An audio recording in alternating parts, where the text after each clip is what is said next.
What kind of mother sells her own daughter like a broken tool no one wants? Sarah Callaway stood stiff in the center of the dusty street of Virginia City, her heart pounding like a drum trapped inside her ribs. She was only 21, but her mother had declared her too old, too plain, and too useless for any decent man to marry. Margaret Callaway stood beside her with cold eyes that held no love. Her stained apron fluttered in the wind as she spoke like she was trading a mule, not speaking about her own child. "She's been nothing but trouble since she took her first breath," Margaret said. "Can't sew, can't cook, can't please anyone. Useless." Vernon, Sarah's stepfather, let out a harsh laugh. His yellow teeth showed like rotten corn. "She's strong, though," he said. "Strong enough for work. But someone needs to beat that pride out of her, teach her her place." Sarah did not flinch, even though every word struck her like a stone. She held her chin up, her eyes burning with the last piece of fire she owned. She would not let them see her break. Across from them stood Silas Drummond, owner of the Red Lantern Saloon, a place known for whiskey, gambling, and women who had no other choice. His greasy hair hung around his scarred face as he jingled a pouch full of coins. "I'll take her," Silas said with a grin that made the crowd snicker. "She'll learn quick enough." "They all do." He reached for her wrist with a claw-like hand. She felt her stomach twist. The crowd watched like it was a show. Some laughed, some whispered, none cared. Sarah looked at her mother one last time, searching for something human in her face. A hint of regret. A flicker of guilt. Anything. There was nothing. Then, a shadow moved. A man stepped out from behind a supply wagon. He was tall and broad, carrying a heavy pack of furs across his shoulder. His buckskin coat was worn and patched, and his beard was thick with streaks of gray. His wide hat covered his eyes, but the town knew him well. Gideon Drummond, the mountain man who lived alone far above the timberline. He walked with a slow, steady pace toward them. The crowd fell silent without knowing why. There was something about him that made people step aside. He stopped right in front of Silas and put down his pack with a thud that shook the porch boards. "If she's worthless to you," Gideon said in a quiet voice, "I'll take her." Silas blinked. "For what?" "I don't run a charity." "Not for your saloon," Gideon said. "Not for your back rooms. Not for any man's bed. I'll build her a home with my own hands. If she wants it, she can stay. If not, she can leave. Either way, she'll be free." The street went still. Even the wind seemed to pause. Margaret's face turned red with fury. "She's my daughter. You have no right to interfere." "I just did," Gideon said. Then his eyes turned to Sarah. For the first time in her life, a man looked at her without disgust or desire or judgment. He looked at her like she was a person. "You can refuse me," Gideon said softly. "If you walk away, I'll stop all of this. But if you want to come with me, I swear no one will own you again." Her throat tightened. She could barely breathe. No one had ever given her a choice. Not once in her entire life. She nodded. The crowd gasped. Gideon turned and began walking toward the trail that led into the mountains. Sarah followed, her steps unsteady but sure. She did not look back at her mother, not at Vernon, not at Silas. The crowd watched in stunned silence as the girl everyone called useless walked away with a man no one dared question. The mountains waited ahead, tall and dark, like a wall between her past and her future. Hours passed as they traveled deeper into the woods. Gideon walked ahead with long, steady strides. Sarah rode a mule named Patience, gripping the saddle with nervous hands. She kept waiting for the moment he would change. The moment he would show cruelty. The moment he would reveal the cost of his offer. But he never spoke harshly. He never demanded anything. At midday he stopped near a stream and filled a tin cup with cold mountain water. He handed it to her without a word. She hesitated, but he did not force her. He only waited. She drank. The water was sharp and cold, washing dust and bitterness from her mouth. Only after she finished did he take a drink himself. They walked again until twilight painted the trees gold. When they reached a clearing, Sarah saw a half-built cabin. Log walls stood on 3 sides, and a canvas roof hung loosely over the beams. A lean-to sat nearby, rough but strong. "This is where I live," Gideon said. "It isn't much yet, but it can become something." He pointed at the unfinished cabin. "You can sleep in there tonight. I'll sleep outside. You'll be safe." Sarah stared at him, confused. "Why would you do that?" "Because you need space," Gideon answered. "And because your safety matters." It was the gentlest thing anyone had ever said to her. That night she lay beneath the canvas roof wrapped in his extra coat. She listened to the wind rustle through the pines and the crackle of the small fire outside as Gideon settled under the lean-to. For the first time in her life, she fell asleep without fear. But peace in the mountains was fragile, and trouble was already moving toward them, carried by the cold autumn wind. The peace of the mountains lasted only a few precious weeks before danger found its way back into Sarah's life. The trees were turning golden when she first heard the sound of hooves cutting through the quiet forest air. Gideon was stacking firewood beside the cabin, and Sarah was planting wildflowers near the doorway. The moment the sound reached him, Gideon froze. "That's too many horses for hunters," he said quietly. Sarah's stomach tightened. Something cold and familiar crawled up her spine. 3 riders emerged from the trees. Her mother, her stepfather, and a sheriff she had never seen before. Their horses were tired from the climb, their faces set with anger. Margaret slid off her horse with a stiff motion. "There she is," she said with a bitter smile, "living like a runaway animal." Gideon stepped forward, placing himself between Sarah and the riders. He held no weapon, but his stance alone was a warning. "You're not welcome here." "She's my daughter," Margaret snapped. "You don't get to decide anything about her." "She's not property," Gideon answered firmly. "Ask her what she wants." Vernon spat into the dirt. "We're owed. A rancher up north will trade 12 cattle and a wagon for a wife. We're here to collect what's ours." Sarah felt her legs shake. She could hide inside. She could let Gideon choose for her. She could pretend she was still powerless. But deep inside, something had changed. She stepped out from the cabin, her chin lifted, her voice steady. "I'm not going with you." Margaret's face twisted in rage. "You don't get to refuse." "I said no," Sarah repeated. "I'm not for sale, not anymore." Vernon took 1 step toward her, but Gideon moved faster. He placed a firm hand on his axe, his calm voice cutting through the air. "You heard her." The sheriff looked between Sarah and Gideon, then turned his horse. "She's grown," he said. "She made her choice." Margaret's lips trembled with fury. "You ungrateful girl, you'll regret this." "Maybe," Sarah said. "But the regret will be mine, not yours." With a curse, Margaret mounted her horse and rode away. Her stepfather followed. Their figures vanished into the trees until only silence remained. Sarah exhaled shakily. Gideon put down the axe and stepped closer, not touching her, but standing near enough for her to feel his presence like a warm shield. "You spoke for yourself," he said softly. "It was the first time anyone ever listened," she answered. That night, Gideon slept outside as he always did, but Sarah lay awake, replaying her own words in her mind. For the first time in her life, she had chosen her own path. Winter arrived early. Snow covered the mountains sooner than anyone expected. Gideon hunted daily, bringing back what he could.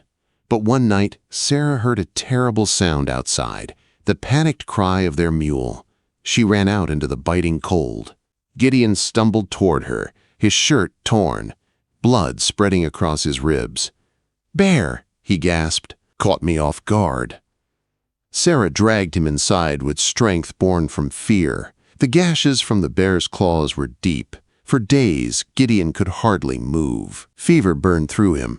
Sweat rolled down his face. He shivered, despite the blankets Sarah piled over him. Sarah became the strength of the cabin. She split wood, hauled water, cooked meals, kept the fire alive, and cared for Gideon with steady hands even when her own hands trembled. Each night she cleaned his wound and whispered encouragement he barely heard. One night, when the storm outside screamed like a living thing, Gideon reached for her hand.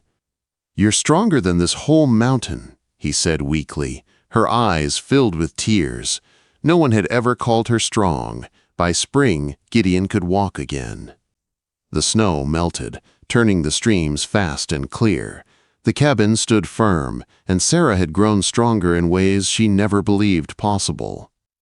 But one day 2 merchants arrived offering Sarah a job in town.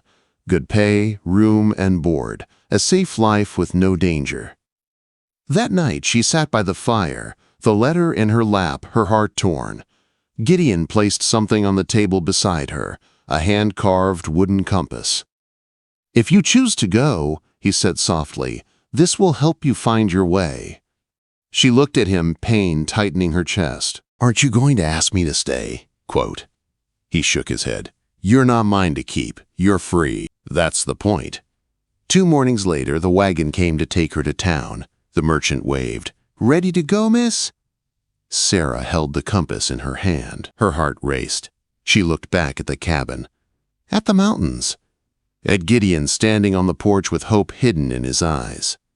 She shook her head. "No," she said. "I'm not going." The merchant frowned. "You sure? This is a rare chance." "I already live where I want to be," she said. She walked back up the hill, placed the compass in Gideon's palm, and smiled through tears. "I don't need this. I'm already home." For the first time, Gideon pulled her into his arms. She felt safe. She felt chosen. That summer, the cabin became a school. Children from the valley walked miles to learn letters and numbers from Sarah. She taught them with joy, remembering how she once struggled to read her own name. Gideon built desks, shelves, and benches, watching her with quiet pride. One Sunday, beneath a tall pine, surrounded by valley folk, they were married. Sarah wore a simple blue dress and flowers in her hair. Children scattered petals at her feet. Gideon slipped a carved wooden ring onto her finger. Sarah spoke with a trembling voice. "This man gave me what no one ever gave me, a choice, a place to stand, a life I chose myself."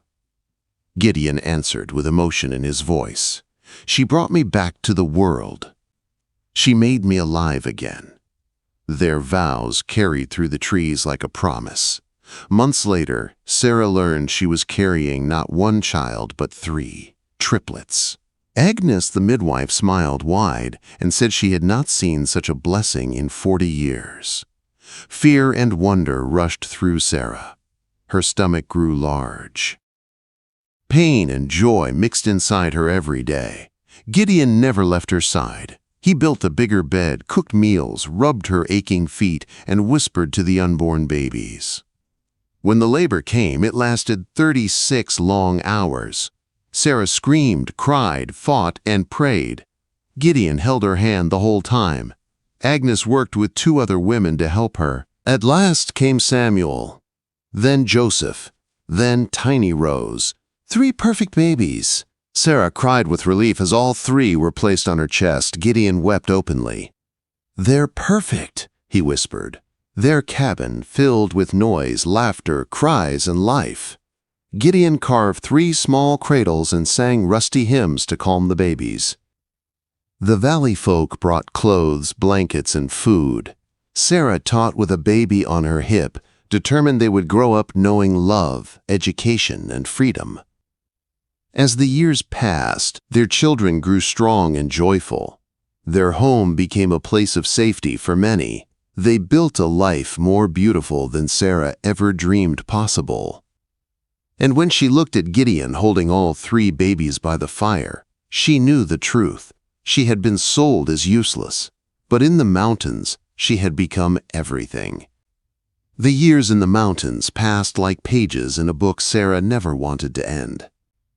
Her days were filled with teaching valley children their letters, cooking meals for her growing family, and watching Gideon build new things with steady hands and quiet pride. The cabin that once stood half-finished now stretched wide and warm, with rooms filled with laughter, books, and carved toys that lined the shelves. Samuel, Joseph, and Rose grew fast. They learned to walk by clinging to Gideon's knees, learned to talk by echoing Sarah's lessons, and learned courage by running through the tall pines that surrounded their home. By the time they were old enough to hold pencils, they were already sitting with other Valley kids at the long wooden table while Sarah taught. Sarah watched them each day with a heart fuller than she thought possible. These were 3 children she had never been supposed to have. The girl sold as useless now stood as a mother whose hands shaped futures. One evening, after teaching, Sarah stepped outside to breathe the cool dusk air. The sunset spread across the mountains in shades of orange and gold. Everything looked soft, peaceful. Gideon was carving something on the porch, shavings falling like curls to the ground. The triplets chased each other in the yard, their laughter echoing through the clearing. Sarah placed a hand over her heart. "Gideon," she said softly, "I feel like we built a little world here." He looked up with that steady, gentle look he always gave her. "We did, and you're the reason it feels alive." Life was not without hardship. Winters were hard and sometimes dangerous. Supplies ran low at times. The children got sick now and then, keeping Sarah awake through long nights. But Gideon was always there. A steady presence, a strong shoulder, a warm hand. The Valley folk trusted them more each year. Parents brought their children from miles away, knowing Sarah would care for them with a kindness that came from surviving a life without it. They brought eggs, flour, vegetables, and anything they could spare. Gideon helped neighbors build barns, mended broken wagon wheels, and guided lost travelers through the dense forests. Their family was no longer alone. The community around the cabin grew, bound by kindness and respect. Yet Sarah never forgot where she had come from, never forgot the day she had been sold like a useless thing. That memory pushed her to give more, love deeper, and build stronger. When the triplets were nearly 10, a harsh winter storm rolled through the mountains. The wind howled, snow piled against the windows, and the cold seeped into every crack. Gideon worked through the nights to keep the fire alive, hauling wood until his hands blistered. Sarah cooked soups and kept the children close under warm quilts. One night, the storm was so fierce the cabin trembled. Sarah and Gideon sat awake by the fire. "You think it'll pass by morning?" she asked quietly. Gideon stirred the fire gently. "Storms always pass," he said. "But even if they don't, we're ready. We built this place strong."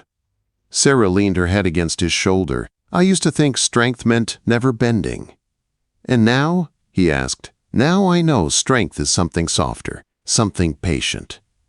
Gideon smiled and kissed her hair. "You learned that yourself." The storm raged for 3 days, but the cabin held. Their family held. When spring came, the world outside looked washed clean. The pines stood tall and proud, and the streams rushed with new life. The Valley children returned for lessons, and Sarah welcomed them with warm bread and new chalkboards Gideon had made. Samuel learned carpentry from his father, Joseph followed tracks through the woods with a hunter's quiet skill, and Rose, fierce and thoughtful, sat beside Sarah each day, learning how to teach. By the time the triplets turned 16, their names were known across the territory, the Callaway children of the mountains. Strong, smart, kind. Children raised on love, not fear. When they were grown, they each found their own path. Samuel built cabins across 3 territories.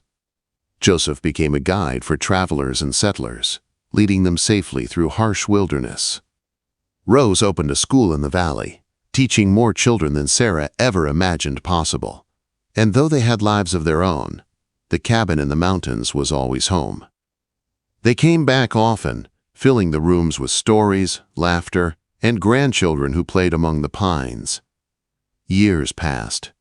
Seasons turned. Sarah's hair turned silver. Gideon's beard grew white.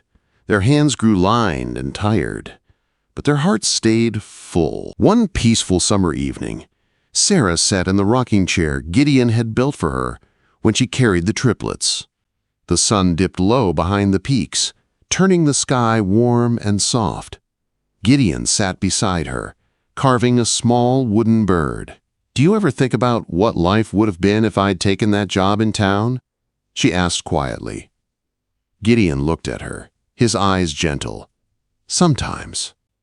But then I remember everything these mountains gave us, and I wouldn't trade a single day." Sarah smiled. "Neither would I." She looked at the cabin, at the porch they had built, at the pines that rustled like old friends, at the path where she once walked behind a man who gave her a choice no one else had ever given her. "You saved me," she whispered. Gideon took her hand. "No, you saved yourself. I just gave you a place to stand." Sarah's eyes filled with soft tears. "And together we built something that will outlive both of us." He nodded. "We did." Quote, "The sky darkened into night, stars blinking awake one by one. The mountain air grew cool and sweet." Sarah leaned her head on Gideon's shoulder, feeling the beat of a life she had chosen, a love that had grown stronger with every storm. Her mother had sold her as useless. But here she'd become a wife, a teacher, a mother of triplets, and the heart of a home that would stand long after she was gone. The mountain had given her everything she thought she'd never have: a voice, a choice, a future she built with her own hands. And in the quiet of that evening, surrounded by everything she loved, Sarah Callaway finally understood the truth.